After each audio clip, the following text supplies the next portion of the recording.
Irattayar Santhigram Gandhiji English medium സ്കൂളിൽ karate grading test നടന്നു. 100ഓളം കുട്ടികൾ ടെസ്റ്റിൽ പങ്കെടുത്ത് ബെൽറ്റ് കരസ്ഥമാക്കി. Irattayar Santhigram Gandhiji English medium school ഓഡിറ്റോറിയത്തിൽ വെച്ചാണ് ടെസ്റ്റ് നടന്നത്. കരാട്ടെ പരിശീലകനായ ബിജു രാജൻ, ഷാജി ഓവേലിൽ, ഫാദർ ജിബിൻ കൊച്ചാടത്തിൽ, ജോയിസ് ഓവേലിൽ എന്നിവരാണ് ടെസ്റ്റിന് നേതൃത്വം നൽകിയത്. ഓരോ വ്യക്തിയും തന്റെ ജീവിതത്തിലെ കുറച്ചു സമയം കരാട്ടെ പരിശീലനത്തിൽ ചെലവഴിച്ചാൽ ഇത് ഒരാളുടെ ജീവിതത്തെ അച്ചടക്കം, ആത്മവിശ്വാസം, ആത്മനിയന്ത്രണം, നല്ല ഉയർന്ന ധാർമ്മികത എന്നിവ വർദ്ധിപ്പിക്കുന്നതിനൊപ്പം സ്വയം പ്രതിരോധത്തിന്റെയും ശാരീരികക്ഷമതയുടെയും നേട്ടങ്ങളും വർദ്ധിപ്പിക്കും. ടെസ്റ്റിൽ വിജയികളായവർക്ക് സ്കൂൾ പ്രധാനാധ്യാപിക സുന്ദറാണി TS ബെൽറ്റ് വിതരണം നടത്തി.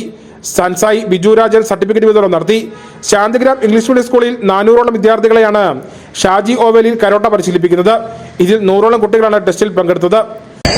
ഗാന്ധിജി ഇംഗ്ലീഷ് മീഡിയം സ്കൂളിലെ 2025-2026 വർഷത്തിലെ കരാട്ടയുടെ ഗ്രേഡിങ്ങും അതോടൊപ്പം തന്നെ ബെൽറ്റ് നൽകുന്ന ഈ ധന്യ നിമിഷത്തിൽ ഇതിന് നേതൃത്വം നൽകുന്ന എല്ലാ അധ്യാപകരെയും മാതാപിതാക്കന്മാരെയും പരിശീലനത്തിന് ഏർപ്പെട്ടിരിക്കുന്ന കുഞ്ഞുങ്ങളെയും സ്കൂൾ പ്രധാനാധ്യാപിക Sundarani TS, PTA vice president Sajidas Mohan, senior assistant Usha, staff secretary Ambili PB, Biju Rajan, Shaji Oveliyil, father Jibin Kochadathil, Joyce Oveliyil തുടങ്ങിയവർ പങ്കെടുത്തു.